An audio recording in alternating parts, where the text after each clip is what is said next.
Bismillahirrahmanirrahim. Assalamualaikum warahmatullahi wabarakatuh. Kali ini kita akan membahas mengenai ruang lingkup biologi yang pertama, edisi pertama. Kita akan masuk ke materi tingkat organisasi kehidupan mikro yang di dalamnya terdapat materi molekul. Nah, di materi molekul ini kita akan membahas molekul apa-apa saja yang ada di dalam tubuh manusia. Kemudian kita akan membahas sel, jenis-jenis sel. Kemudian kita akan membahas jaringan. Jaringan di sini terbagi atas jaringan tumbuhan dan jaringan hewan. Kemudian kita masuk ke organ, lalu ke sistem organ. Kemudian yang terakhir adalah individu.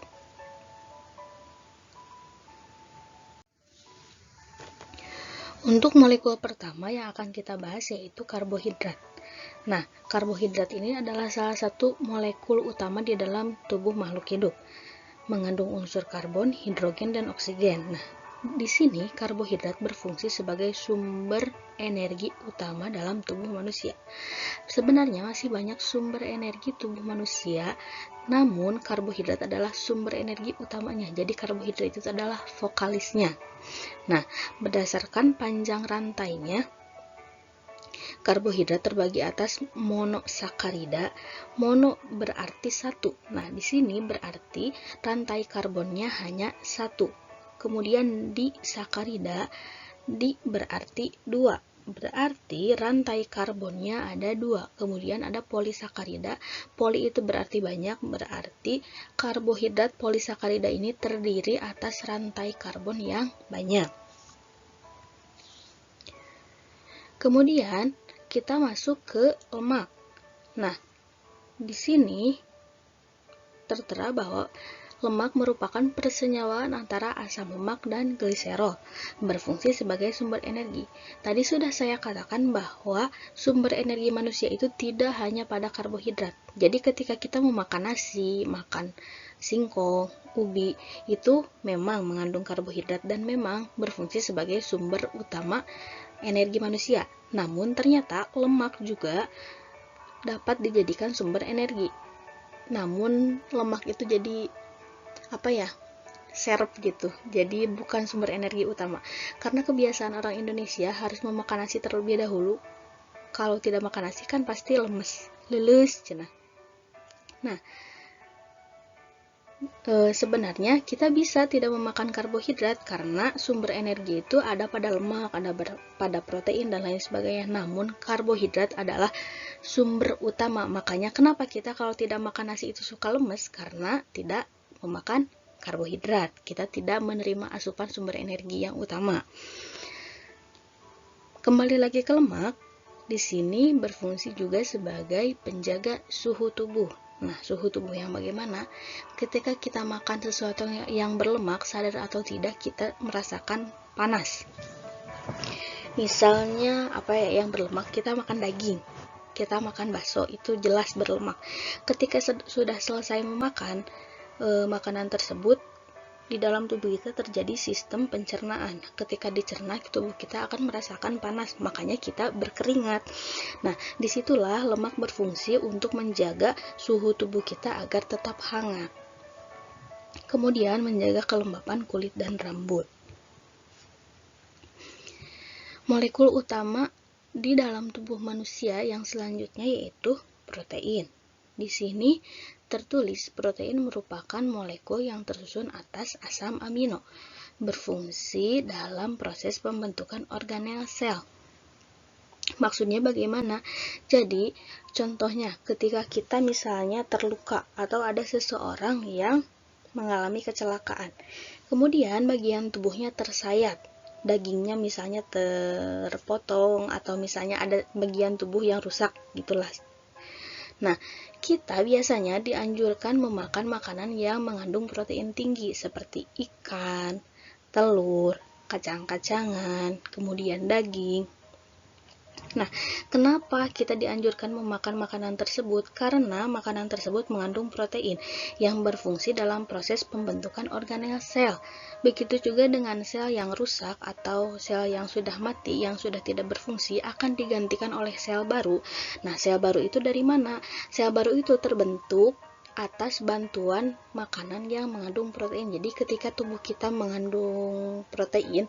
Ketika di dalam tubuh kita ada protein, maka tubuh kita bisa meregenerasi atau memperbarui sel-sel yang ada di dalamnya. Berdasarkan sumbernya terbagi atas protein hewani dan nabati. Nah, mungkin teman-teman juga sudah pada tahu kalau protein hewani itu adalah protein yang berasal dari hewan. Contohnya tadi sudah saya sebutkan daging, telur, ikan. Kemudian ada protein nabati. Protein nabati ini adalah protein yang berasal dari tumbuhan. Contohnya yaitu kacang-kacangan. Kemudian tahu. Dia berasal dari kedelai kan. Kemudian tempe. Lalu ada kecap dan lain sebagainya. Nah, masuk ke molekul yang keempat yaitu asam nukleat. Asam nukleat ini apa? Yaitu senyawa yang tersusun atas nukleotida. Dia memiliki peranan yang sangat penting dalam menyimpan, mentransmisi, dan mentranslasi informasi genetik. Bingung? Tidak apa-apa, kita akan pelajari bersama. Jadi, si asam nukleat ini terbagi atas dua, yaitu DNA dan RNA. DNA atau asam deoksiribonukleat, memang agak susah ya pengucapannya, asam deoksiribonukleat. Dalam bahasa Inggris disebutnya deoksiribonukleik acid. Acid itu berarti asam. Nah, DNA kemudian ada RNA ribonukleik acid atau asam ribonukleat. Ini terdapat di dalam nukleus atau inti sel. Jadi, di dalam sel itu kan ada banyak sekali organel, ada nukleus, ada mitokondria, ada ribosom, kemudian ada apa lagi ya? Ada badan Golgi, masih banyak lagi organel-organel lain.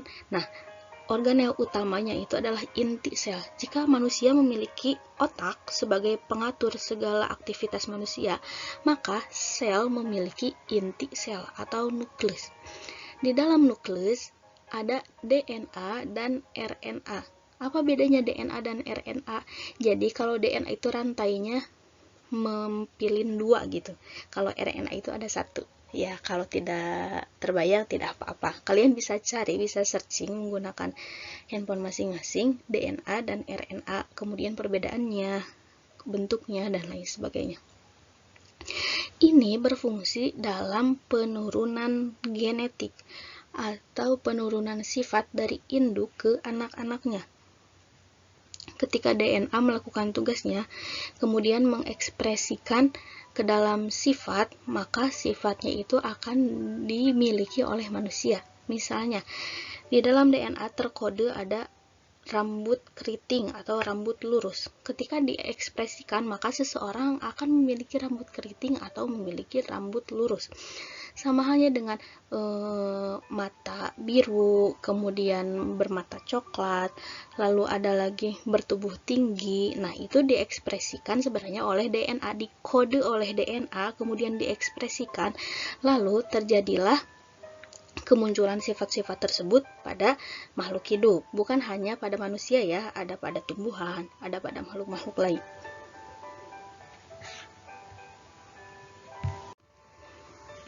Kita akan masuk ke materi selanjutnya, yaitu mengenai jenis-jenis sel. Di sini, jenis sel terbagi atas 2, yaitu sel hewan dan sel tumbuhan. Nah, kita dapat melihat dengan jelas perbedaannya. Sel hewan itu bulat, sel tumbuhan itu kotak. Ya, tidak serta-merta seperti itu ya. Di sini, perbedaan yang sangat menonjol adalah dimilikinya dinding sel oleh sel tumbuhan dan sel hewan tidak memiliki dinding sel. Kenapa seperti itu? Hewan dalam hidupnya bisa bergerak, bisa melindungi diri. Ketika ada hewan lain yang ingin memangsanya, maka dia bisa lari atau bisa berkamuflase. Sedangkan tumbuhan yaitu makhluk hidup, tetapi pergerakannya sangat kecil. Tidak serta-merta tumbuhan bisa berlari, kemudian bisa bergeser, dan lain sebagainya ya. Ketika ada makhluk lain yang hendak merusaknya, misalnya ada manusia-manusia jaya yang suka memotong-motong tumbuhan. Lewat sini potek daun, lewat sini potek batang. Biasanya ada yang seperti itu. Nah, ada beberapa jenis tumbuhan yang susah untuk dirusak. Nah, itu karena dia memiliki dinding sel, makanya si luarnya itu keras. Tetapi dinding sel ini, Ibu, suka ada tumbuhan yang gampang dipatahkan. Nah, apakah dia tidak memiliki dinding sel? Dia memiliki dinding sel, hanya saja di dalam batang itu ada batang yang berkayu, ada batang yang tidak berkayu. Makanya itu ada yang mudah untuk dipatahkan dan ada yang sulit untuk dipatahkan. Tetapi semua tumbuhan itu memiliki dinding sel sebagai pelindung organel-organel sel di dalamnya. Begitu. Kita akan lanjut. Lalu masuk ke materi jaringan, yaitu ada jaringan tumbuhan. Di dalam jaringan tumbuhan terbagi atas dua bagian. Yang pertama yaitu jaringan meristem, yang berarti jaringan yang masih aktif membelah atau jaringan muda. Kemudian kita masuk ke jaringan dewasa. Di jaringan dewasa ini ada 4 jenis jaringan. Yang pertama yaitu epidermis. Epidermis selalu berada di bagian luar. Jadi ketika ada jaringan dan ditanya jaringan tumbuhan di bagian luar itu apa? Bernama epidermis. Fungsinya sebagai pelindung. Namanya juga dia paling luar, berarti dia berfungsi sebagai pelindung. Sama halnya dengan sekolah, ketika di bagian depan ada satpam atau penjaga sekolah, maka satpam itu berfungsi untuk melindungi seluruh isi sekolah. Nah, epidermis pun berfungsi sama, berfungsi untuk melindungi seluruh jaringan yang ada di dalam tumbuhan. Lalu kita masuk ke parenkim. Jaringan parenkim itu apa? Jaringan parenkim itu adalah satu lebih dalam, jadi satu langkah lebih dalam dari jaringan epidermis. Nah, di dalam parenkim ini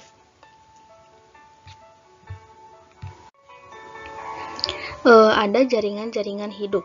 Nah, jaringan hidup seperti apa? Jadi di dalam parenkim ini ada kita biasa sebut parenkim air, kemudian parenkim apalagi ya, parenkim makanan, ada parenkim pengangkut. Kalau misalnya contohnya itu di lidah buaya. Daun lidah buaya banyak mengandung air kan?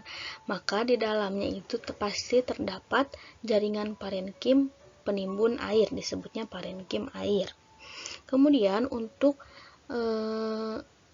umbi-umbian misalnya, nah di dalamnya terdapat parenkim makanan karena menyimpan cadangan makanan, contohnya di singkong.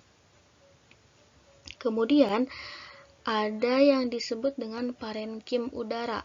Contoh tumbuhannya itu misalnya bunga teratai, atau misalnya tumbuhan yang hidup di air itu apa? Eceng gondok. Nah, di tumbuhan eceng gondok, ketika kita sayat bagian daunnya, pasti terdapat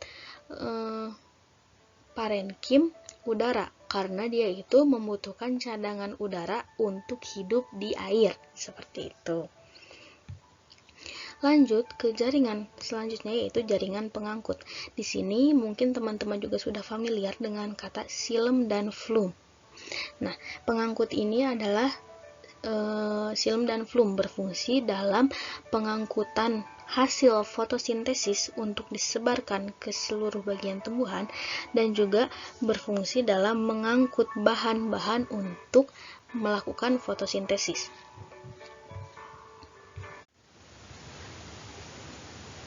Untuk xilem, dia itu berfungsi untuk mengangkut bahan-bahan seperti mineral, air dari akar ke bagian daun untuk dilakukan fotosintesis. Jadi xilem itu mengangkut dari bawah kemudian ke bagian atas ke daun. Nah, setelah di daun dia itu melakukan fotosintesis kan, melakukan pembuatan cadangan makanan. Kemudian dari daun ada flum yang berfungsi untuk menyebarkan seluruh hasil fotosintesis ke bagian tubuh tumbuhan. jadi disebarkan oleh flum. Jika diangkut dari bawah itu oleh silem, kemudian dibuat di daun, setelah itu hasilnya didistribusikan atau disebarkan oleh flum. Kemudian ada jaringan penunjang. Biasanya kita sebut itu dengan sklerenkim dan juga kolenkim. Nah, untuk jaringan penunjang ini dia berfungsi sebagai penyokong atau ya namanya juga penunjang, berarti dia itu penyokong ya, penguat seperti itu. Nah, biasanya ditemukan di dalam tumbuhan yang keras. Misalnya gini, kalian suka makan buah pir kan? Ketika kita makan buah pir, ketika kita kunyah, di dalamnya itu ada yang bertekstur seperti batu tapi kecil-kecil di dalam pir itu kan. Nah, itu adalah contoh jaringan penunjang. Kenapa si pir itu ditunjang? Agar pir itu kokoh, seperti itu. Kemudian kita tahu batok kelapa. Batok kelapa keras kan? Nah, di dalam batok kelapa ketika kita sayat terdapat jaringan penunjang, makanya dia itu keras. Jadi biasanya jaringan penunjang itu berada pada tekstur tumbuhan yang keras seperti itu untuk menunjang kelangsungan hidupnya agar tidak lembek. Nah, kemudian kita akan masuk ke jaringan hewan. Untuk jaringan hewan ini ada jaringan epitel. Nah, untuk epitel ini sama halnya dengan epidermis. Epitel selalu berada di bagian luar jaringan. Makanya fungsinya adalah sama untuk melindungi jaringan-jaringan yang ada di dalamnya. Apabila kita menemui epi, berarti dia itu berada di paling luar. Epidermis, epitel. Nah, dia itu berada di luar dan untuk melindungi jaringan-jaringan yang ada di dalamnya. Kemudian kita mengenal jaringan otot. Jaringan otot ini berfungsi untuk menyusun organ-organ sistem otot. Misalnya kita akan menemukannya di ketika kita menyayat bagian kulit, menyayat bagian daging, maaf, bukan kulit. Menyayat bagian daging akan ada jaringan otot. Kemudian untuk jaringan saraf, sesuai namanya, dia itu berfungsi untuk menyusun organ-organ sistem saraf. Contohnya di otak, kemudian di sumsum tulang belakang. Dan yang terakhir ialah jaringan ikat. Fungsinya ya untuk mengikat. Contohnya itu kan ada sel-sel darah. Sel-sel darah itu kan berkeping-keping ya. Jadi dia itu butuh pengikat. Nah, diikatnya itu oleh jaringan ikat. Kemudian ada antar tulang. Jadi ketika tulang dipertemukan dengan tulang seperti di tulang lutut.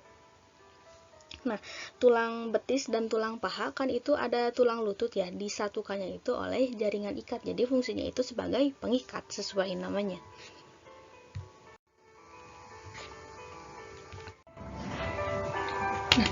Untuk materi selanjutnya yaitu organ dan sistem organ. Sebenarnya organ dan sistem organ berada pada tingkat yang berbeda ya. Namun karena dia itu hampir semuanya juga satu kesatuan, tetapi organ dan sistem organ ini hubungannya sangat erat, maka disatukan saja. Nah, di sini tertulis, organ merupakan suatu struktur yang terbentuk dari beberapa jenis jaringan yang bekerja untuk menjalankan fungsi tertentu. Jelas. Jadi, jika kita mulai dari bawah, sel terbentuk dari berbagai molekul. Kemudian, ada jaringan terbentuk dari berbagai sel. Kemudian kita naik, organ terbentuk dari berbagai jenis jaringan. Jadi, semakin atas semuanya juga saling membentuk satu sama lain. Nah, kemudian untuk sistem organ merupakan suatu kesatuan dari beberapa organ. Nah, di sini juga sama ya. Jadi organ dibentuk dari jaringan. Kemudian sistem organ dibentuk dari beberapa organ. Di sini untuk melakukan suatu fungsi tertentu. Misalnya di sistem pernapasan ada organ hidung, kemudian organ kerongkongan, lalu masuk ke organ paru-paru. Nah, itu sistem pernapasan yang dibentuk dari beberapa organ. Kemudian kita masuk misalnya ke sistem pencernaan. Nah, di sistem pencernaan ada beberapa organ yang terlibat. Ada gigi, ada mulut, kemudian kita ada lambung. Sebelum ke lambung, ke esofagus dulu ya. Ke esofagus, kemudian ada lambung, kemudian ke usus, kemudian ke anus. Nah, ada beberapa organ yang terlibat di dalam satu sistem organ, gitu. Lalu, yang terakhir ialah individu. Individu itu apa? Individu merupakan makhluk hidup tunggal sesuai dengan asal katanya, itu individuum. Ini salah ya, typo. Bukan individuum tapi individuum yang berarti tidak dapat dibagi. Nah, ini menunjukkan bahwa individu itu satu makhluk tunggal, jadi satu makhluk hidup gitu. Misalnya seorang manusia itu adalah satu individu. Kemudian seekor kucing. Nah, itu adalah satu individu. Di sini berdasarkan penyusun selnya, individu ada dua jenis, yaitu individu bersel tunggal yang disebut dengan uniseluler. Kemudian ada individu bersel banyak yang disebut dengan individu multiseluler. Nah, untuk individu uniseluler ini contohnya yaitu protozoa, kemudian bakteri. Sedangkan untuk multiseluler banyak contohnya. Kita manusia, makhluk hidup multiseluler, kemudian tumbuhan, kemudian hewan. Nah, itu termasuk individu multiseluler. Sekian materi kali ini. Terima kasih atas perhatiannya. Wallahul muwaffiq ila aqwamit thoriq. Wassalamualaikum warahmatullahi wabarakatuh.